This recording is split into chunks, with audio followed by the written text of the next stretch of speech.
stay hungry, stay foolish. As always, this show is brought to you by Zai, boldly transforming the future of financial services with a suite of embedded products and services enabling businesses to manage multiple payment workflows and move funds with ease. Check out Zai at hellozai.com. Matt, welcome back. Great to be back. It's great to have you back. And today we are going to focus purely on the brain and hate. Something that I have never read about specifically, and you dedicate a whole chapter to this. And although that sounds like not a lot, I wanted to bring our audience a very concise episode that really focuses on this, because as we understand ourselves a little bit more, maybe we can start to make tweaks and changes, etc. I'm going to start us off with a quote, two quotes in fact, one by you and one by a late, brilliant thinker, writer, Edward Wilson, who was due onto the show and unfortunately he passed away, Matt. And he said once, the real problem of humanity is the following. We have Paleolithic emotions, medieval institutions, and godlike technology. And it is terrifically dangerous, he said, and it is now approaching a point of crisis overall. Now that can refer to many, many different things, but I thought it really corroborated a lot of the stuff that you talk about in this chapter about the Paleolithic emotions and medieval architecture of the brains that we have. And one of the quotes that you have in the book goes as follows. John lived his life in a certain way, held non-prejudiced attitudes, and then one day he was hit by a car and started to perceive an inner voice that spewed bigoted bile. I thought that was a nice, intriguing way to set you up and tell us what the heck is Aidan talking about here. Well, the first was a fantastic quote, and I wish I had written it. And it certainly conjures up some powerful imagery, doesn't it? And I think the example of John as well in the book that I use, who unfortunately had a slight brain injury, and that changed his thought processing for a while, is a nice way to exemplify how the brain plays a key part in our behavior, but it's an ancient part of our biological systems, in the sense that, like much of our bodies and our organs, they've evolved over hundreds of thousands, millions of years, but there are relics of the past still there, and there are deep parts of the brain that are still with us that literally haven't really evolved for a very, very long time, and they are influencing how we interact with a very modern world. And there's this disjuncture or chasm between parts of our brains, parts of our biological systems as they function now, and how they're interacting with the very modern world. And so in the book, I delve into these parts of the brain to try and understand how they're shaping behavior in relation to prejudice and hate in particular. And the case of John is fascinating because, as I say in the book, he considers himself a liberal. He's written for The Guardian, and he's a music journalist primarily, but he's very kind of left and likes to regard himself in that way. And so when he had this brain injury, having been knocked off his bike by a reversing car in London on a busy day where he was going to pick up his kids, he had this kind of dazed, confused period for a few hours. Everything seemed okay. The ambulance folks were like, well, you seem to be all right. If you have any symptoms in the next few days, just come back and tell us, or go to your local hospital. But he thought he was absolutely fine. And in fact, he felt joyous. He never felt so happy in his life. And he'd actually suffered with depression for quite some time. And the shock of the impact to his brain did something to the to the actual physical nature of his brain. He didn't know it at that point, but he suffered sort of a mild brain injury where the axons in his brain had been severed, essentially. The parts of the brain that connect other parts of the brain together had been stretched so far because of the impact that they'd been either severed or damaged. And that meant that certain parts of his front of his brain weren't actually talking as successfully to other parts of his more kind of prehistoric brain, for want of a better phrase. And what that resulted in actually was him having some really deeply dark thoughts when he would encounter complete strangers on the street. So he recalled, for example, walking down the street one day, a couple of days after the accident, just going to get himself a coffee. And he heard this voice. I can't say it on the podcast because the language he uses is pretty nasty. But there's basic racial slurs, homophobic slurs, lots of expletives, and he looks around trying to think, where the hell did that voice come from? Who would say such a horrible thing to a person walking by? Didn't see anyone. No one else was reacting on the street, and all of a sudden he was like, well, and he carries on walking. And then again, this voice comes out of nowhere, and immediately he's looking around trying to think, who is saying that? I mean, and the disgusting things that they're saying about these people.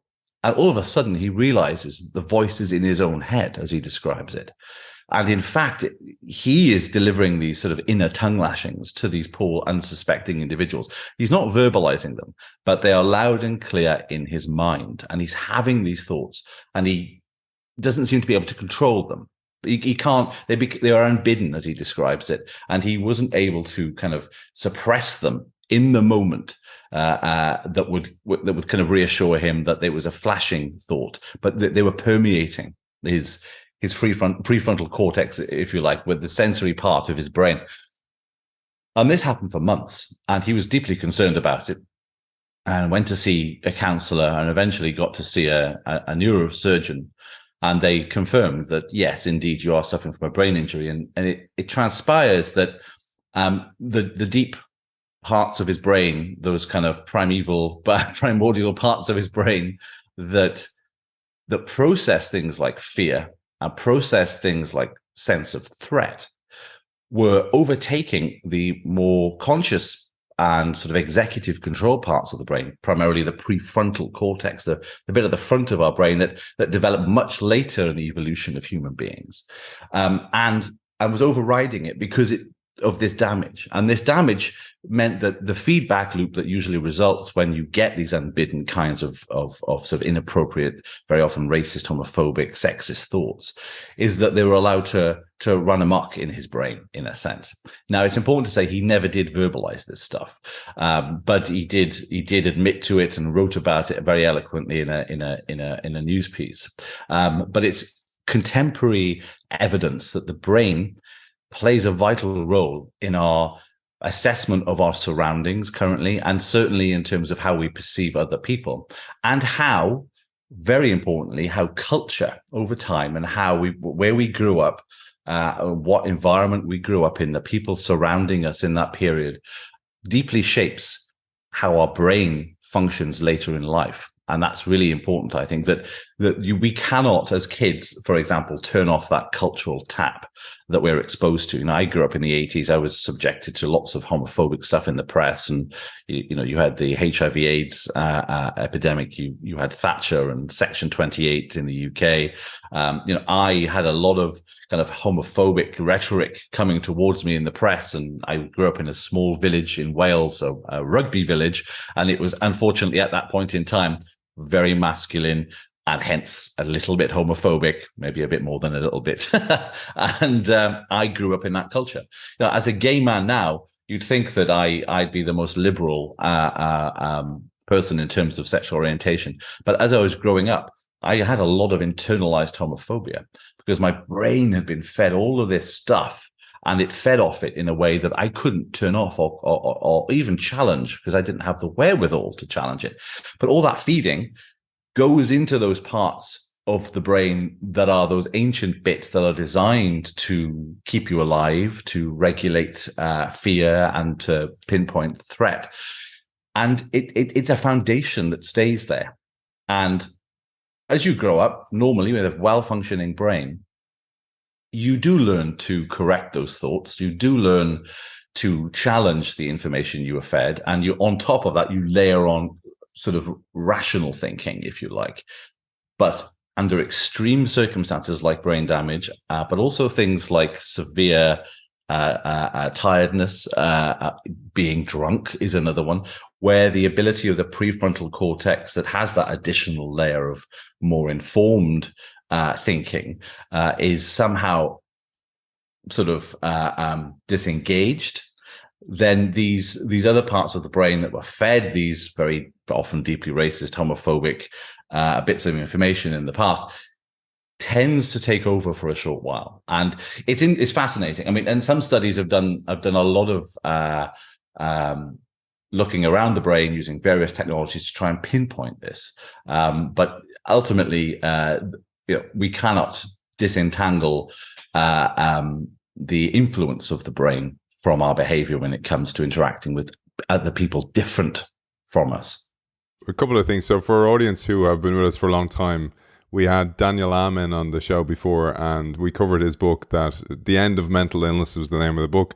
And I took a bit of relief from that book as I kind of going, oh, well, all kind of erratic behavior must be brain damage. And again, rugby, I saw this in rugby myself. I've been concussed a few times, and your behavior changes in that you can become a bit more depressed, you can be emotional, you can become aggressive. We've seen this recently with some players that have sued their unions actually for depression and for concussions over time, and their marriages have fallen apart from abuse and from actually becoming hyper aggressive. And I'm pretty sure that's the case. But as you say, this is not the reason why we have hate. It is a mixture. Yes, it creates a precondition, but then culture steps in. And I thought we'd take the opportunity to do, as you do so well in the book, to kind of go back and go, well, why does this happen? And as you talk about, for example, if you think about our origins, and I have a lovely quote here because you write this so brilliantly, through the experience of seeing our family mauled by animal predators. So just to put it in context here, our houses and our homes, not our houses, our homes pillaged by neighboring tribes and whole villages wiped out by flash floods, our prehistoric brains, this hardware, learned to recognize threats to personal and group safety. This learned process over millions of years shaped the brain in a way that allowed modern humans to cope with and eventually dominate our environment. Despite the adaptability of our brains, this coping mechanism is only so flexible. I thought we'd share how that ancient hardware still needs an update to the software over time, but it takes a long, long time to change. And if we think about how long we've lived in our modern environment, post-industrial civilization, it's a fraction of a time compared to the amount of history where we, as you just said in that quote, lived with our natural environment in a much more risky sort of context, if you like. Only recently, in the depth of human history, in this expanse of human history, have we been able to dominate over it. And of course, we've not given our brains anywhere near enough time to adapt to this environment in terms of an evolutionary adaptation, if you like. We'd have to wait hundreds and hundreds and hundreds of thousands of years, if not millions, for our brains to actually change their structures and the way they operate to take account of the new safe environment in which we live, the air-conditioned offices and homes, the heated homes, if we can afford them, and everything else. So we're living in the safest time ever. It may not feel like it for lots of people, and I can appreciate that. But compared to the expanse of history and where we've come from, we're safer now than we've ever been before. But our brains are still stuck back, hundreds of thousands of years ago, certainly in terms of in that evolutionary sense. And how this pertains to hate is in two particular ways. Two parts of the ancient brain that I talk about in the book are the amygdala, which is like a nutty structure You have two of them either side of the brain, and it was designed specifically to protect us from external threats like the saber-toothed cat, like marauding tribes, like natural disasters, and it is and was its primary job. It is fantastic at making us react in super fast speed. Okay, so it's responsible for that fight or flight response that we can feel in those very sort of shocking situations. That can be anything from seeing a spider or a snake, or seeing that manila envelope drop on the floor, and you immediately think is a letter from the taxman, right? So there are lots of different types of fears and anxieties we experience, but the amygdala is heavily involved in processing our reaction to those environments, but it's mostly involved in reacting to those kind of split second moments. So it's where you see through the corner of your eye something that looks a bit suspicious, or there's a flash of something in the distance that catches your eye, and you kind of immediately, you find your whole body becomes kind of engaged. And it's actually pretty amazing how we are so responsive to those kinds of stimuli, be it auditory, be it through sort of visual through the eyes, of course, and or even smell, or even a change in temperature can interact with the amygdala. And this fight or flight response, do we engage and stick our ground and attack what's threatening us, or do we flee in an attempt to save our own lives, is key to our survival. And it has been the reason we survive as a species, and we dominate our environment, and we sort of eradicated other species that came before us, is because of this incredible alarm system that we've developed. And we owe our existence in many ways to it. But now it's massively out of date, and sort of we don't get exposed to those unless you're Bear Grylls and you put yourself in harm's way. Very few of us are now exposed to the kinds of threats that it was designed to tackle. So what we tend to find is that it misfires. It's still as sensitive as it ever was, but it misfires in our modern environment, which means that all of a sudden you're getting these alerts to something that is completely benign, and ultimately it can result in sort of disastrous outcomes, actually. And I talk about a few examples in the book for where you've got this a really depressing situation where in the US and other countries where the police are armed, officers are more likely to pull the trigger if the suspect is black than if they're white in a very high stakes situation. So this is where it's very quick decisions to shoot are taking place. And an evaluation of over 3,500 subjects across studies all over the world have shown that unfortunately, white police are more likely to shoot black suspects than white suspects, and it's not even really that correlated with prejudice. It's more to do with what the brain is doing and how the brain reacts to black and white faces on black and white people. And that's a whole part of the book I actually sort of delve into in quite some detail. And I actually have my own brain scanned at one point to see how my brain reacts to black and white faces, because I wanted to be part of one of these studies to experience what that might feel like. What is my brain doing? I deeply suspected that, like most other people, my brain would react differently, but I really wanted to find out by engaging in it in a sort of scientific way. And the other part of the brain I should mention is the insula, which is, a very strange part of the brain that sort of regulates things like disgust and pain and perception of pain, but not just yourself, but also sort of the empathetic pain, trying to register pain of others around you. The insula is actually a very important part of the brain that allows us to kind of effectively socialize as well and empathize with other people. And what's interesting about the amygdala is that it can react to a variety of things with sort of very visceral emotions of primarily disgust. So, for example, it was originally kind of designed, again, for want of a better phrase, to keep us alive and keep us away from, say, foul food and drink. So if you came across some stagnant water and you were very thirsty, 200,000 years ago, you'd sniff the pond, and if it smelt bad, you'd get this sort of gut wrenching reaction. Oh, you'd heave and move away. That's your insular at work.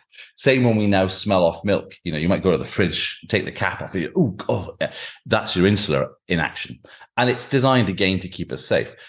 But again, the environment within which we live doesn't need the insular as much as it used to, because we're not constantly. Our food is much in the Western world, especially. The food is more readily available and fresh, and the water is clean. But it can also process disgust in relation to other things, and in particular to other people and to other cultures. And that has been found to activate, in particular, in some of these studies that I look at in the book. I love that. I always think about that idea of the insula double jobbing. It's like evolution's like kind of going, yeah, well, you can handle disgust, but also you make me sick. Literally, you make me sick, and the insula handles that as well. But you've intrigued people there, Matt, and we're going to go deeper into these studies, because what I love about this chapter in particular is the studies, and then tying it both to what we talked about yesterday and where you go later on in the book as well. So you mentioned there, for example, the idea of you go through a multitude of these studies. For example, white people seeing a black person, the amygdala is measured.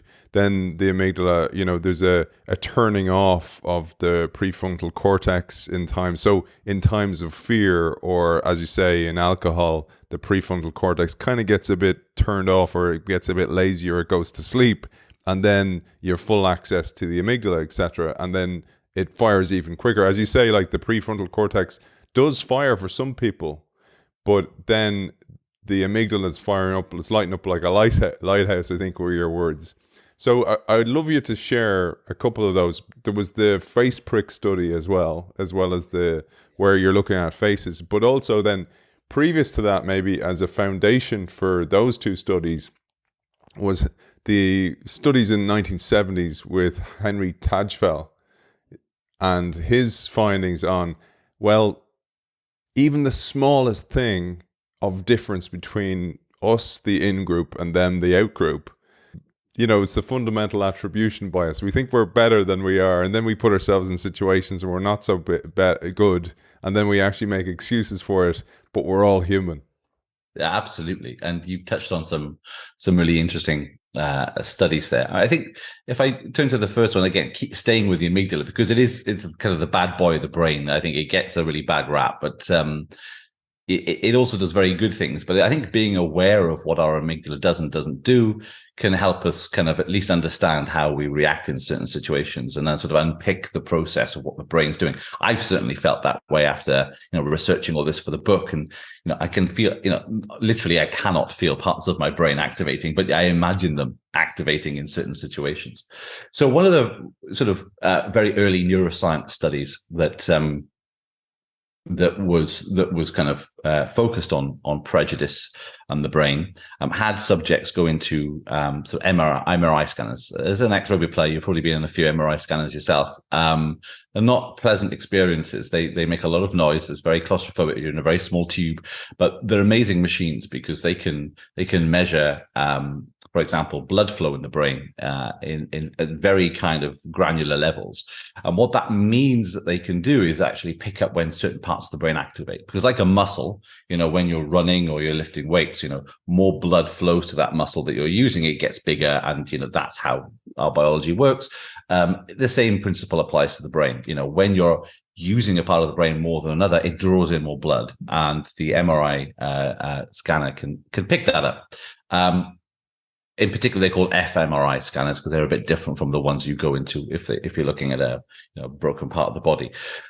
So one of these very first studies had the hypothesis that the amygdala would sort of engage when subjects, white subjects in the study, viewed black versus white faces. That was the hypothesis. The idea being a lot of folks in the study who tested high for prejudice on a survey that they had done just before the study would have this kind of what they termed a fear or threat response to black over white faces. Now, what's interesting to get past that prefrontal cortex regulating process, because we all regulate prejudices in our brains, to get past that process, they flashed black and white faces in milliseconds, really, really quickly, so quickly that the conscious front part of the brain, that executive control area, didn't register what kind of face it was.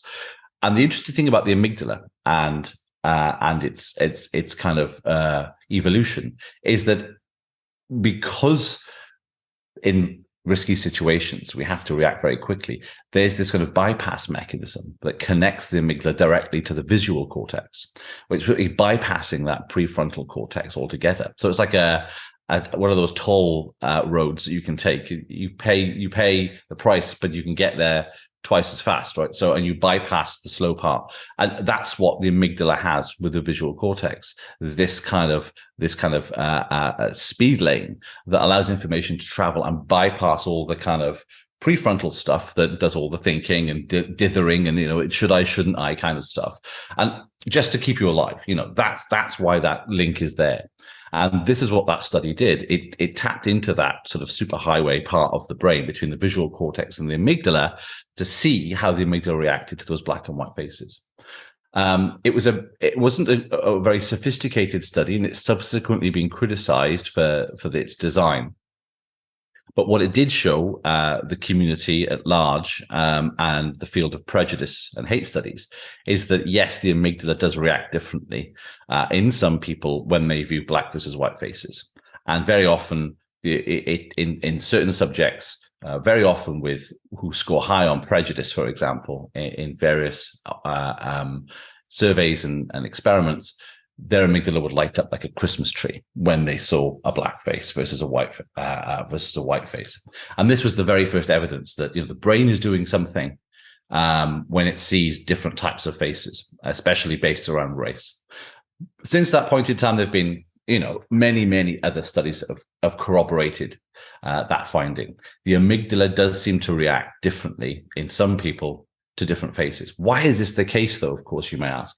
And one of those really fascinating studies that I mentioned in the book combined sort of this image face exposure in an MRI scanner with auditory stimuli, which included playing Straight Outta Compton, which is associated, they say in the study, with more black culture than white culture, and then Slipknot, which is more heavy metal. And that in the study, authors argue that is more associated with white than black people in America. That was the assumption. That's the assumptions they made. People may take issue with that.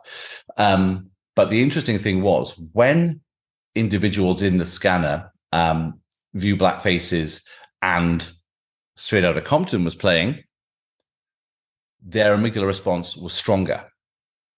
Whereas when Slipknot was playing, their amygdala response was lower. And that indicated to the authors that this stuff is learned. The brain doesn't come pre-programmed with this reaction. The amygdala doesn't come pre-programmed from birth with this reaction to black and white faces. And these studies, which included this kind of variation in music and music type, proved that, because, of course, how would the brain have ever been exposed to those things before adolescence? And ultimately, it was a really interesting study. It's got flaws in it. It's not perfect. It needs to be replicated to see if we find the same results. But it was really interesting because it raised that question of, we must be learning this stuff, and it's not pre-programmed. We're not hardwired to react differently to black and white faces or whatever else we're being exposed to. And this comes down to what Robert Sapolsky in his amazing book, Behave, to prepared and learned fears that the amygdala kind of processes. Prepared fears are things that the amygdala does kind of come prepared with from a very, very young age. So, for example, our reaction to snakes and spiders, right? This is something that we learn to fear very, very, very quickly.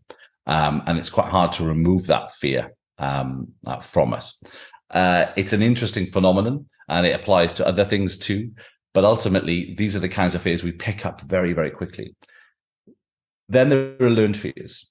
So learned fears are things that we have to understand in context to figure out that they're potentially problematic. So it's a bit like that tax letter that I said that falls on there, or an exam. We don't know what those things are, right? When we're very, very young, we have to learn through culture what they are, and then we learn the associated fear with them because they're unpleasant things.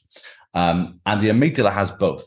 Now, what this study sort of proved to some extent is that this threat response to, say, black faces over white faces is learned and not prepared.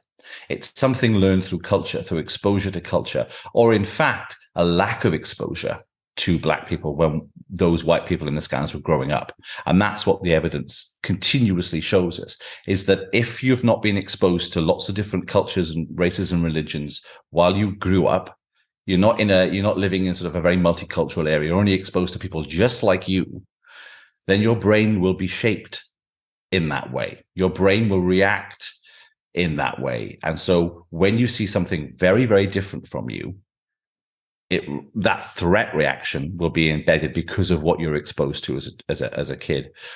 And studies have confirmed this because they've compared kids who were exposed to mixed classes in education versus those that were not in terms of race, and their amygdalas didn't light up so readily in those scanning studies. So we find that, if we mix kids early enough, we're not going to see this unusual threat response in the amygdala. Now, of course, the amygdala having a threat response on its own doesn't necessarily mean a person is racist, because I went to get my own brain scanned, and I was part of one of these brain scanning studies in Cardiff University where I work.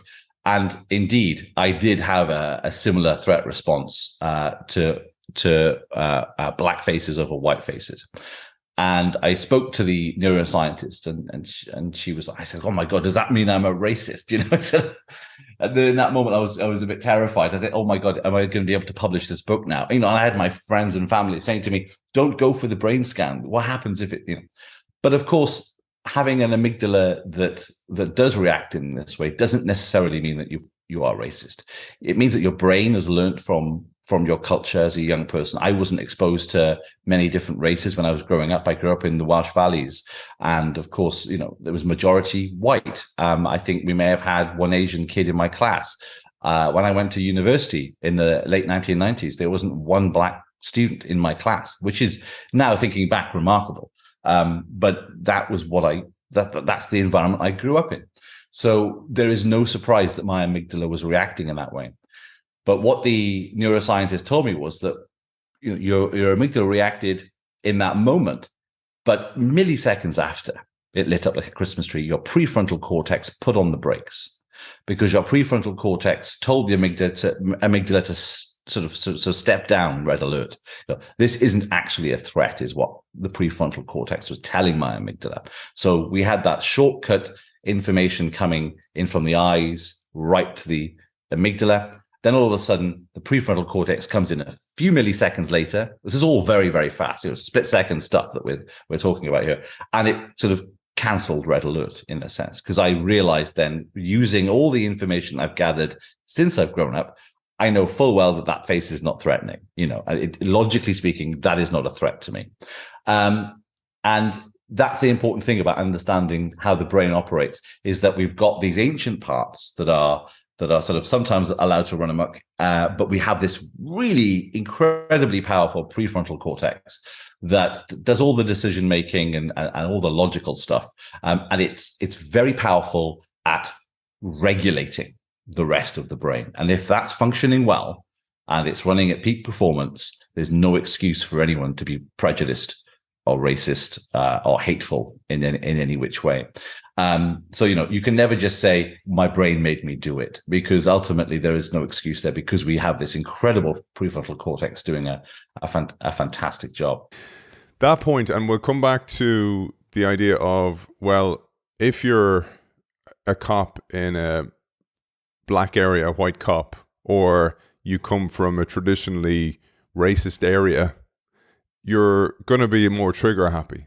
And you cover this as well, because maybe you're not overriding with the prefrontal cortex as well. So, and then you talk as well in the book about the salience network, which is really important to understand as well, that whole aspect of the brain. What's important to you? What do your friends talk about? What's on TV? How are you being socialized? What groups you're involved in? How they talk in the office? Because all of this, for me, Matt, as well, reflects how we create in-group and out-groups in the office place, in the workplace as well, because it happens in every aspect of society. There's micro hate and microaggression everywhere in society. And I think by understanding it, A, we can do something about it. We can be part of a solution. And B, maybe we can help younger generations. And that's where I'd love to go next, because as you talk about in the book, there's a window for our children where they can learn these behaviors. And as you said a moment ago, if for example, I had a guy in my school who was black, who was one of my best mates in school, and that really helped me, you know, and unbeknownst to me, I you know, we shared a love of music, and that's how we bonded, but I didn't see color with him. And I don't think, I'd be interested in seeing an Fmri scanner, how I fare in that. But I also thought it was really interesting to bring that right back to even stuff like, for me, meditation. And, you know, education for me is so important. And that quote that I mentioned in part one about well-fed horses don't rampage. If you're well educated and you're not in a fearful environment and you have somewhat your basic needs met, your prefrontal cortex is you're going to be more in control of that. Therefore, you're not going to fly off the handle and do something rash and crazy, and as you speak about in the book, and we talked about in part one, often tragic as well. So there's loads in there.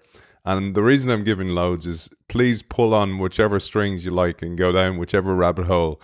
Love listening to you talking about this stuff. Strangely enough, I love speaking about it. I'm not sure why, but I do. I just find the whole subject so fascinating. But the points about in groups and out groups, I think that's a really important point that the study of prejudice has sort of focused on for so many years. And the notion is basically that we're a very groupish species. Humans operate in groups. It's an evolutionary trait. We found that, of course, successful living, survival was more readily achieved when we cooperated in groups. Effective groups meant that our tribe would survive over a tribe that was not effective at cooperating, a bit like a rugby game in many ways. You know, the better cooperation amongst team members, the more success you're going to get. And this cooperation, over millions and millions of years of evolution, of course, meant that we've become a groupish species. We want to be part of a group. It's something innate in us, and that's certainly something that shapes our experience of life and how we interact with the world and how we organize as a species. Now, as part of this groupishness, we have this in-group, out-group dynamic. We tend to gravitate towards people that share similar characteristics to us. They can be characteristics of any nature. They can be sex, gender, race, sexual orientation. They can also be things like what band you like, what sports team you like. You know, groups can be formed across multiple dimensions, and this sense of belonging operates in a very similar way, regardless of what that kind of grouping might be. But just being part of a group is important to us socially, but also, you know, I think in terms of sort of emotionally, but also in that sense of reward that we get when we engage in pro-social behaviors. The problem is when one group is pitted against another, and I think this tends to happen in situations where certain things like resources, be it money, housing, shelter, become scarce, or our moral worldview or sacred values are at odds or are threatened by another group. Now, this sense of threat, this perception of threat that can fall down those two categories, is key to understanding group dynamics. And in harmonious times, in times where there is a lot of money sloshing around, where there is very little polarization, groups tend to get on quite well together. But when those things are removed or heightened, relationships between groups gets very scarce. We tend to hunker down into our in-group and protect people like us against people who are different from us, whatever that difference might be. And that is an evolutionary trait. That's basically how we survived in the past, in those prehistoric times. But it's not how we survive now. In fact, that kind of bunker, kind of silo thinking and behavior is actually responsible for the breakdown of the well-functioning society. And what we must do is fight against our evolutionary trait to do that, and actually cooperate with others if we're going to achieve and overcome mass problems like climate change and mass inequality and everything else. So ultimately, this in-group, out-group dynamic is a fundamental part of what makes us humans, but it can also be a fundamental part of what could damage us as a species further down the line. And the very interesting study that kind of established this existence of these in-groups and out-groups, if you like, or at least empirically tested their existence and how they affect sort of who we give our time or resources to, is a study by Fmri in the 1960s that did a very simple study, sort of experimental design with his students. He called it the minimal group paradigm. The minimal group paradigm. What that essentially means is that there can be minimal differences between groups that will still result in group preference, your own group preference. It doesn't really matter what the difference is, and it doesn't really matter how small it is. It can still result in this favoring of your in-group over an out-group, whatever separates you. So what he did was have his class of students, and I do this every year with my students when we teach this stuff. You get your class of students, you've got 20 kids in the class, and you tell them, right, I want you all to estimate how many beans are in this jar. You've got this jar of beans, and they're looking, okay, and they all guess. Then you tell the students that some of you overestimated the number of beans and some of you underestimated. Now I'm going to split you by your under and overestimations, and there are two groups. You're the underestimators, you're the overestimators. Now, in reality, I made this up, right? I didn't actually count the number of beans in the jar. I didn't actually see who were the over and underestimators. I just split the room in half randomly. But they thought that they were split based on that actual distinction, right? So they already started to form a group identity. We're the overestimators and we're the underestimators, right? And that a very minimal difference. This isn't based on race. This isn't based on gender. This isn't based on shoe size even. This is based on something completely pointless and meaningless, guessing how many beans are in a jar. Then you, in that experiment, ask them to distribute resources to each other. So you give them a piece of paper and you ask, there's a finite amount of money and you have to distribute resources to each individual in the group. But they all know what individual belongs to what group when you're asking them to do this. And 9 times out of 10, every time we've done this, when you tot up the allocation of resources, they always, 9 times out of 10 at least, allocate more resources to their in-group than their out-group.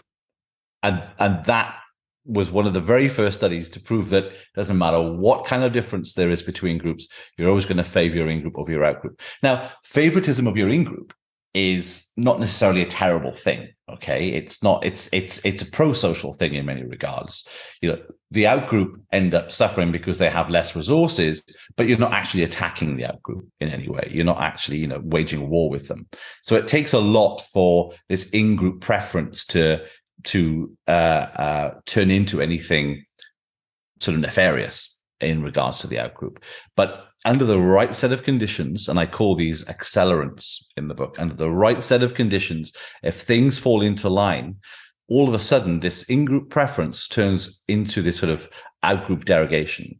And that's where we start to see the formation of prejudice, name-calling, ridiculing, the use of slurs to describe the outgroup. And all of a sudden, all you need is a politician or two or a senior leader to start scapegoating the outgroup for the ills that the in-group are feeling, to then tap into this kind of evolutionary preference for groupishness and then weaponize it in a way that will make them win the election by demonizing an outgroup and saying that they can do something about them. So there's always this kind of need for additional things to happen. As I say, I call them accelerants in the book, before our human nature can be twisted and turned into something really dark.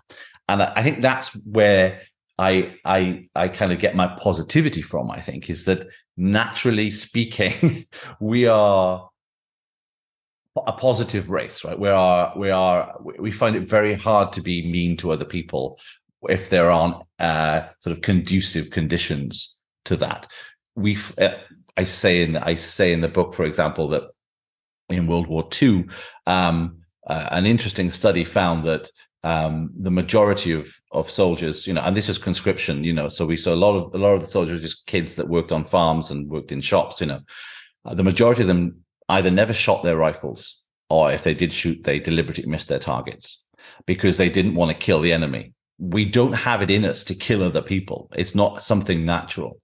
But once, of course, the generals found out this shocking statistic, which wasn't great for wartime, as you can imagine, you're trying to win a war, they invested a serious amount of money in sort of this dark psychology stuff, whereby they then focused exclusively on trying to turn the soldiers into killing machines by dehumanizing the enemy, for example, for instilling this sense of disinhibition and de-individuation that I talk about in the book. So it sort of divests them of responsibility of killing another human by saying, if you don't kill the other human, they're going to kill you and your friends, and this notion of dehumanization is saying that, the enemy are cockroaches, they're vermin, they're rats, they don't deserve your respect. And, through this kind of psychological kind of brainwashing, we went from very few soldiers actually shooting their rifles in the Second World War and hitting their targets to over 90%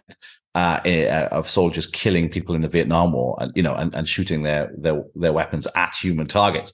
And that's the success of the psychology of this stuff. And it's frightening how we can hack the brain to do that. And we can hack the kind of rather usually benign sort of facets of our evolved machinery to turn someone into a killing machine, and that it sounds dramatic, but this has been proven in a lot of scientific work, and we've seen it practically happen in wartime.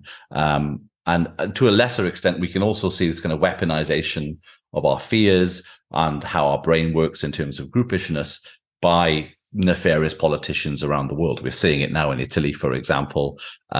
We've seen it around Brexit in the UK. We've seen it in the US with Trump, and there are other parts of the world that see these populist leaders tap into these kinds of ingrained fears over sort of they're laid on top of our evolved machinery, and whether or not they know they're doing it with a precise mechanics.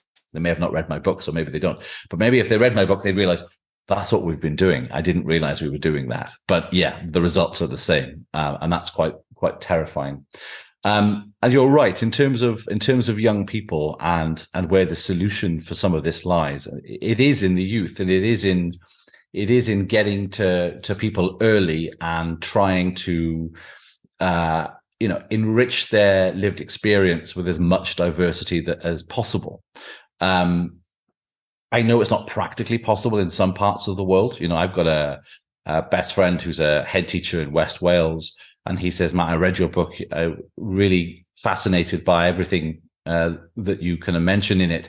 But he said, my school is majority white. We may have a couple of kids that are of Asian heritage.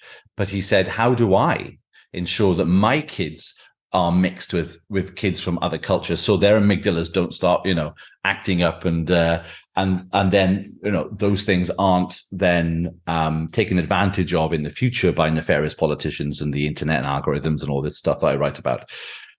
And I said, well, it's a tough problem. Yeah, you're not going to be busing in kids from other parts of the country just to get that ethnic mix in the school. It's just practically not possible. But I did say that there are other things you can do. For example, like decolonizing the curriculum, getting more works that the kids are exposed to in literature, written by minority individuals. Exposing them to works of science and art that aren't written just by old white men, for a start, and a lot of what we're taught in school is stuff written by old white men.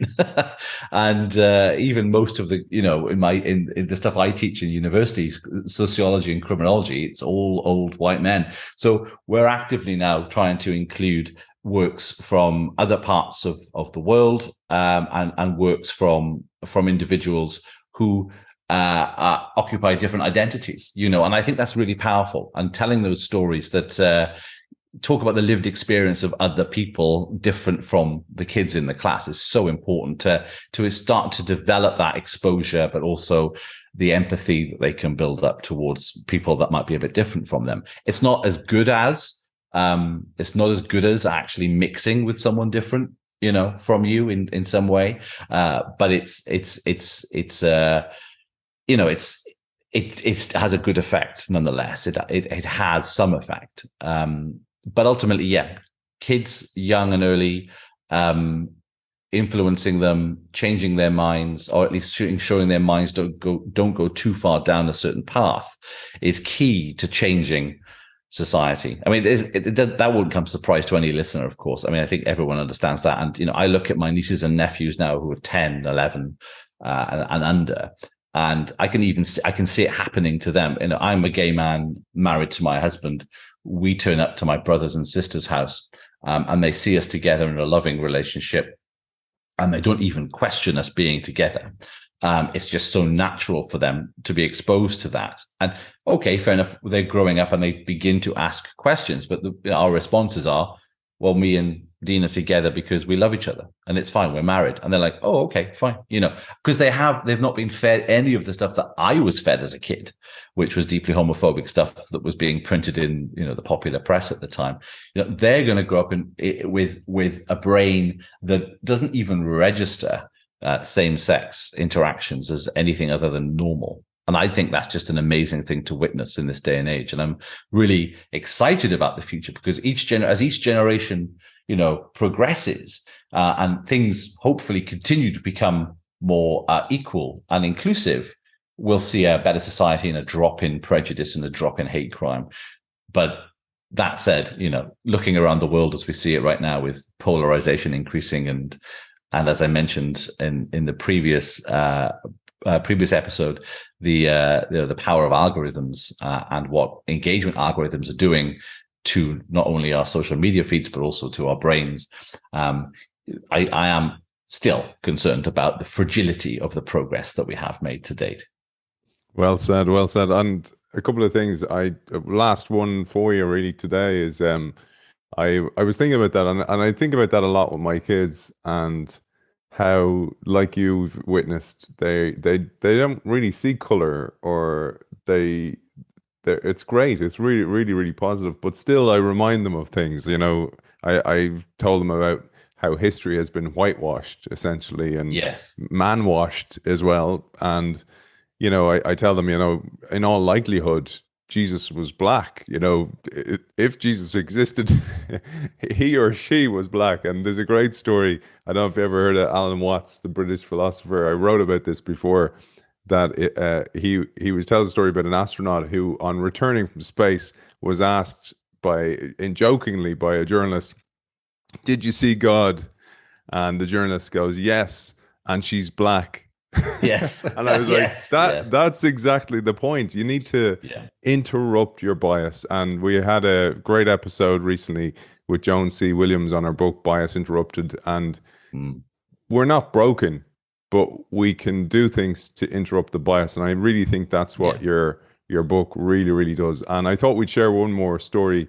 And this is where you talk about, well, even if you become somewhat colorblind, there's still a hierarchy. And this is, for example, where the studies where they brought in badges to differ person from person A or team A to team B.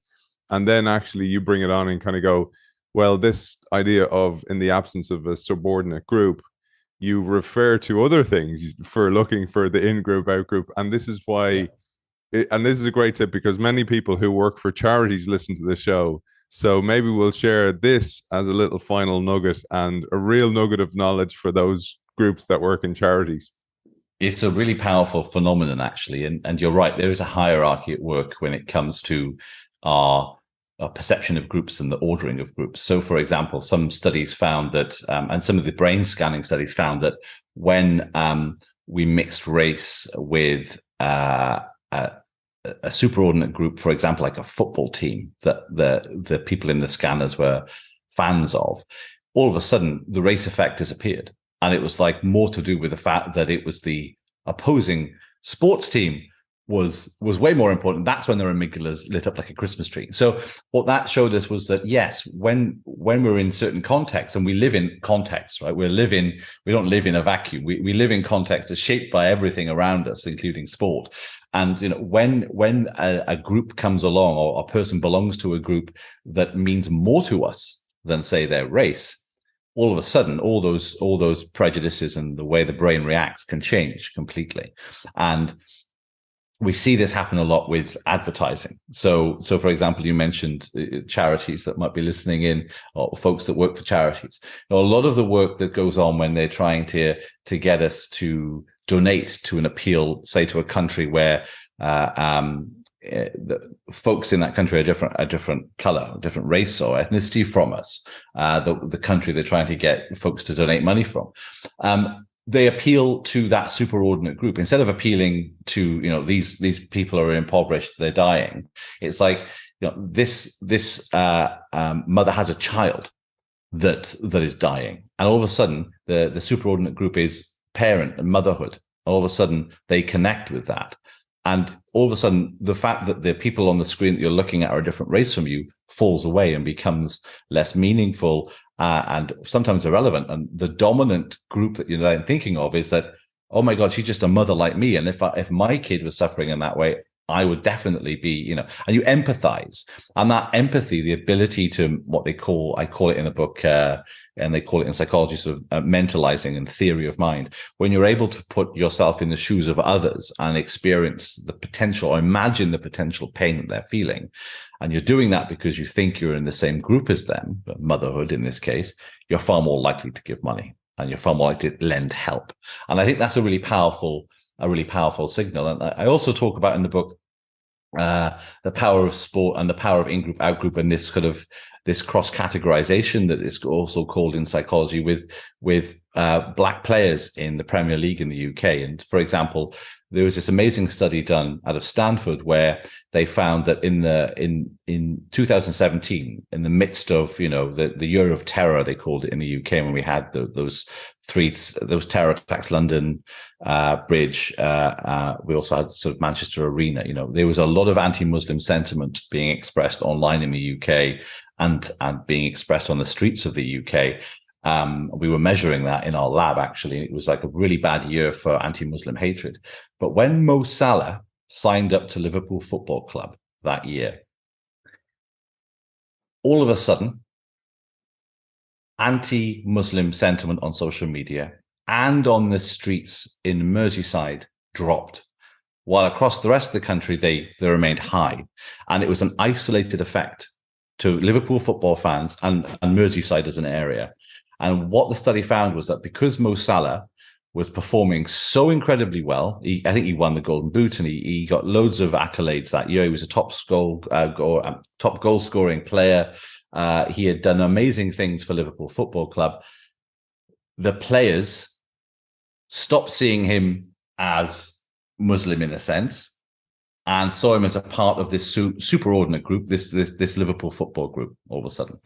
But what was really fascinating was that they began to look upon Islam as a positive thing. In fact, they began to chant around the stands of Anfield praise for Islam. And there are even YouTube videos of Liverpool football fans singing these chants in pubs in Merseyside.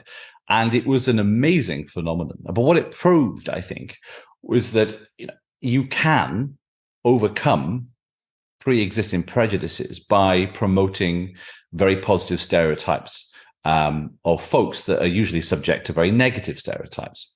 But the problem with this solution is we can't expect our football players, our rugby players, our sports stars to take this problem on as their own and to change minds. We have to rely on other mechanisms also. It's education, it's the state, it's our communities and us as well. But how interesting that the positive portrayal of a player and their positive performance on the pitch can actually turn around levels of hate online and offline, while all around the country, they're inflated because of this year of terror that we had. It's just such a powerful example of how a whole community can be changed by one player in that context. And imagine if we had lots of Mo Salahs around the country. I bet every team would love a Mo Salah, right? But ultimately, it's just such a powerful example of how something like sport can change minds for the better. Beautiful. I think that's such a beautiful way to finish, and a positive note, because I do like the book is filled with harrowing case studies. And as you told me off air, very difficult to write those because you have to go and research them. And, I'm high empathy like you. I predict my insula was probably going overload when I read them, and really felt sick reading some of the studies and the case studies.